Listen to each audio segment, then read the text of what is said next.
With PS Parihar channel में आपका स्वागत है। आइए शुरू करते हैं और देख लेते हैं कि आज के दैनिक रोजगार समाचार के इस वीडियो में विद्यार्थी जीवन से संबंधित कौन कौन सी सूचनाएं हैं। तो वीडियो को जल्दी से लाइक कर दें, शेयर कर दें। जिन छात्रों ने चैनल को अभी भी सब्सक्राइब न किया हो तो जल्दी से सब्सक्राइब कर लें, ताकि आप लोगों को भी इसी प्रकार की ऑथेंटिक अपडेट से सबसे पहले मिलती रहें। आगे बढ़ने से पहले एक सूचना है उन विद्यार्थियों के लिए जो विद्यार्थी एलटी ग्रेड शिक्षक भर्ती की तैयारी कर रहे हैं। वे सभी अभ्यर्थी चक्षु प्रकाशन की इस बेस्ट बुक को ले सकते हैं, जिसे आप लोग यहाँ पर देख रहे हैं। एलटी ग्रेड शिक्षक भर्ती में जिस प्रकार के प्रश्न पूछे जाते हैं, जो सिलेबस है, जो पैटर्न है, उसके हिसाब से ही इस पुस्तक को तैयार किया गया है। ये समान अध्ययन की पुस्तक है। प्रारंभिक परीक्षा में जो समान अध्ययन के 30 प्रश्न आते हैं, उस तरीके के इसमें 1800 से ज़्यादा बहुविकल्पी प्रश्न दिए हुए हैं और सभी प्रश्नों की विस्तृत व्याख्या भी आपको इसी पुस्तक में मिल जाएगी। चक्षु प्रकाशन की यह बेस्ट बुक आप लोगों को सभी कापी किताबों की दुकानों में मिल जाएगी। और अगर आप लोग ऑनलाइन मंगवाना चाहते हैं तो उसकी लिंक मैंने डिस्क्रिप्शन बॉक्स और कमेंट बॉक्स दोनों जगह उपलब्ध करा दी है। अगर आप लोग चाहें तो उसको ऑनलाइन भी मंगवा सकते हैं। चक्षु प्रकाशन की एलटी ग्रेड की और भी पुस्तकें आती हैं, जैसे आप लोग यहाँ पर ये हिंदी देख रहे थे। इसी तरीके से गृह विज्ञान, गणित की अलग से पुस्तक आती है, सिविक्स की भी आती है, इंग्लिश की आती है, विज्ञान की भी आती है, जीव विज्ञान की भी है। तो इनकी भी लिंक मैंने डिस्क्रिप्शन बॉक्स में उपलब्ध करा दी है। अगर आप लोग चाहें तो वहाँ से ऑनलाइन मंगवा सकते हैं। सबसे पहली जो सूचना है वो प्रवक्ता भर्ती की है। बीएड वालों के दिन बदल रहे हैं। आप लोगों ने देखा कि जुलाई के महीने में एलटी ग्रेड शिक्षक भर्ती का विज्ञापन जारी हो गया, आवेदन भी शुरू हो गए और यहाँ पर जानकारी दी जा रही है बीएड वालों के लिए अब प्रवक्ता भर्ती भी आने वाली है।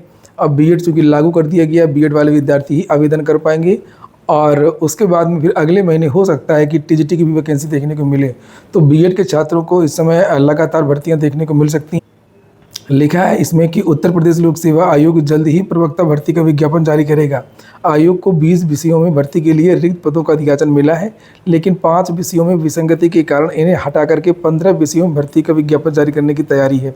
माध्यमिक शिक्षा निदेशालय ने आयोग को 20 विषयों में प्रवक्ता के 1584 पदों पर भर्ती का अधियाचन भेजा था। आयोग के सूत्रों का कहना है कि 2 विषयों के अधियाचन में पहले इससे विसंगति थी। जांच के दौरान 3 अन्य विषयों के अधियाचन में भी विसंगति मिल गई।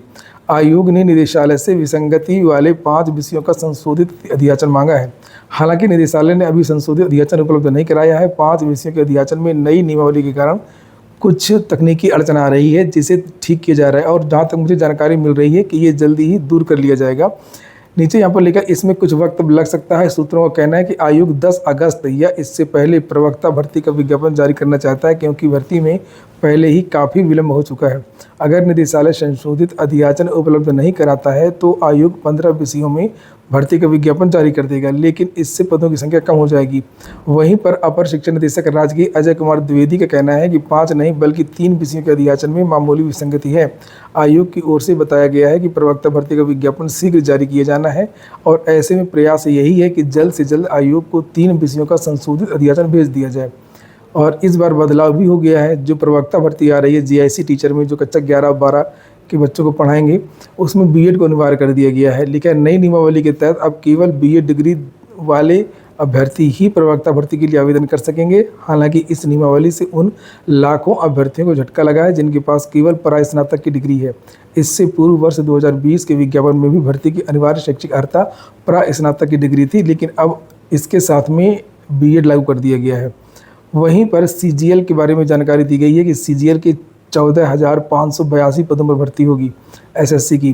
लिखा कर्मचारी चयन आयोग की ओर से संयुक्त स्नातक स्तरीय सीजीएल 2025 के तहत 48 केंद्रीय मंत्रालयों और विभागों में ग्रुप बी व सी के 14,582 पदों पर भर्ती की जाएगी। एसएससी ने रिक्तियों की संभावित लिस्ट जारी कर दी है और उसका अलग अलग विवरण भी यहाँ पर दिया है। आज की एक और प्रमुख सूचना है प्राथमिक शिक्षक भर्ती को लेकर के। कल शिक्षा मंत्री जो उत्तर प्रदेश के हैं संदीप सिंह, उन्होंने एक प्रेस कॉन्फ्रेंस की थी, क्योंकि इसका बहुत ज़्यादा विरोध हो रहा है, जो स्कूलों का विलय हो रहा है। और इन्होंने बहुत सारी बातें कही हैं। कल लिखा है 1 किलोमीटर से ज़्यादा दूर व 50 से ज़्यादा छात्र वाले स्कूलों का विलय नहीं होगा। ना कोई स्कूल बंद होगा, ना कोई शिक्षक हटेगा, ना ही पद समाप्त होगा। लिखा है स्कूलों के विलय को लेकर के बढ़ रहे विरोध के बीच बेसिक शिक्षा विभाग ने 1 किलोमीटर से ज़्यादा दूर व 50 से ज़्यादा छात्र वाले स्कूलों का विलय नहीं करने का फैसला किया है। अगर इस मानक के विपरीत किसी स्कूल का विलय हुआ है तो उसको रद्द किया जाएगा। यह प्रक्रिया 1 सप्ताह के अंदर पूरी होगी। बृहस्पतिवार को बेसिक शिक्षा राज्य मंत्री स्वतंत्र प्रभार संदीप सिंह ने लोक भवन में प्रेस वार्ता के दौरान यह जानकारी देते हुए कहा कि विलय के दौरान आई दिक्कतों को देखते हुए यह निर्णय लिया गया है और उन्होंने ये भी कहा कि छात्र शिक्षक अनुपात हर विद्यालय में सही किया जाएगा। इसके तहत 50 से कम छात्र वाले विद्यालयों का ही विलय होगा। एक भी विद्यालय बंद नहीं होगा। सभी 1,32,886 स्कूलों का यूडायस कोड चलता रहे। नई भर्ती को लेकर के भी इनका एक बयान है और इनका कहना है कि शिक्षक छात्र अनुपात सही नहीं तो करेंगे नई भर्तियां। संदीप सिंह ने कहा है कि विलय के बाद 50 छात्र संख्या वाले विद्यालयों में 2 शिक्षक और 1 शिक्षक मित्र यानी टोटल 3 लोग रहेंगे। प्राइमरी में 30 छात्र पर 1 शिक्षक, अपर प्राइमरी में 35 छात्र पर 1 शिक्षक होना चाहिए। अगर विद्यालयों में शिक्षक छात्र अनुपात सही नहीं है तो ही नई भर्ती करेंगे। 69,000 शिक्षक भर्ती का जो विवाद चल रहा है सुप्रीम कोर्ट में, उसको लेकर के भी इनका बयान है। लिखा है कि बेसिक शिक्षा मंत्री संदीप सिंह ने कहा कि बृहस्पतिवार को कि सुप्रीम कोर्ट में चल रहे 69,000 शिक्षक भर्ती मामले में सरकार कभी देर नहीं करा सकती है। हम इस मामले में भी सकारात्मक हैं। इस मामले में न्यायालय का जो भी निर्देश होगा हम उसका पालन करेंगे। एसएससी का जो कल प्रोटेस्ट हुआ था उसको लेकर के भी बहुत सारी सूचनाएं। एसएससी में बहुत सारा गड़बड़ हो रहा है आजकल। लिखा है कानपुर के छात्र का कर्नाटक में सेंटर, दिल्ली में एसएससी परीक्षार्थियों के धरने का कारण पहले समझ लीजिए। लिखा है दिल्ली में प्रदर्शन कर रहे छात्र और शिक्षक चाहते हैं कि एसएससी की परीक्षा प्रक्रिया स्वतंत्र जांच हो, सरकार इसमें हस्तक्षेप करे। वे परीक्षा प्रणाली में पारदर्शिता, जवाबदेही और सुधार की मांग कर रहे हैं।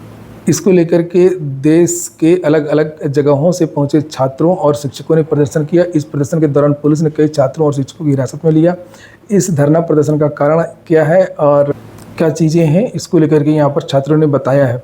लिखा है कि छात्रों ने बताया कि पहले एडमिट कार्ड 4 दिन पहले जारी किया जाता था, लेकिन इस बार 2 दिन पहले भी एडमिट कार्ड जारी नहीं किया गया। परीक्षा के दौरान भी कई तरीके की समस्याएं आ रही हैं तकनीकी, जैसे कभी कभी कह दिया जाता है सिस्टम क्रैश कर गया, तो कभी सर्वर खराब हो जाता है और कभी कभी परीक्षा केंद्रों पर छात्रों के साथ में दुर्व्यवहार के मामले भी सामने आए हैं। छात्रों और शिक्षकों का ये भी कहना है कि ब्लैक लिस्टेड कंपनी से परीक्षाएं करवा रही है सरकार। ये लिखा है कि यहाँ तो सबसे मुख्य बात है यहाँ पर कि ब्लैक लिस्टेड कंपनी से एग्ज़ाम करवाया जा रहा है। लिखा है कि टीसीएस से परीक्षा लेने का ठेका वापस लेकर के दूसरी कंपनी को ठेका दे दिया गया। दूसरी नई कंपनी एडिक्विटी एजेंसी ने एसएससी सिलेक्शन फेज़ 13 की परीक्षा करा रही है, जो शिक्षा विभाग द्वारा ब्लैक लिस्टेड कंपनी है। इस कंपनी के खिलाफ छात्र कई समय से प्रदर्शन कर रहे हैं।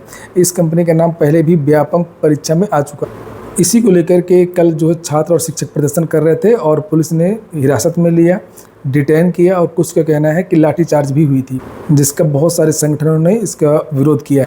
अगली सूचना एक भर्ती की है। सीमा सुरक्षा बल बीएसएफ से कांस्टेबल की भर्ती आई है 3,588 पदों पर। 23 अगस्त इसकी लास्ट डेट है। 18 से 25 के बीच के जो युवा हैं वो आवेदन कर सकते हैं। पुलिस कांस्टेबल भर्ती में भी बदलाव हो रहा है। कल मैंने इसको लेकर के जानकारी भी दी थी। लिखा है पुलिस भर्ती में पारदर्शिता के लिए 1 टाइम रजिस्ट्रेशन प्रणाली लागू और पुलिस भर्ती में निष्पक्षता व पारदर्शिता के लिए अब ओटीआर प्रणाली लागू कर दी गई है। पुलिस भर्ती एवं प्रोन्नति बोर्ड की वेबसाइट पर अभ्यर्थी ऑनलाइन रजिस्ट्रेशन कर सकते हैं। डीजी भर्ती बोर्ड एसबी श्रेडकर का कहना है कि पुलिस विभाग में विभिन्न पदों पर भर्ती को पारदर्शी व शुचितापूर्ण ढंग से संपन्न कराने व आवेदन की प्रक्रिया को आसान व सुविधाजनक बनाने के लिए ये प्रणाली अपनाई गई है। तो ठीक है दोस्तों, ये हो गया आज का वीडियो आपको अच्छा लगा हो, आपके काम का हो तो लाइक अवश्य कर दें। जिन्हें छात्रों ने चैनल को सब्सक्राइब न किया हो सब्सक्राइब कर लें। पूरा वीडियो सुनने के लिए बहुत बहुत धन्यवाद।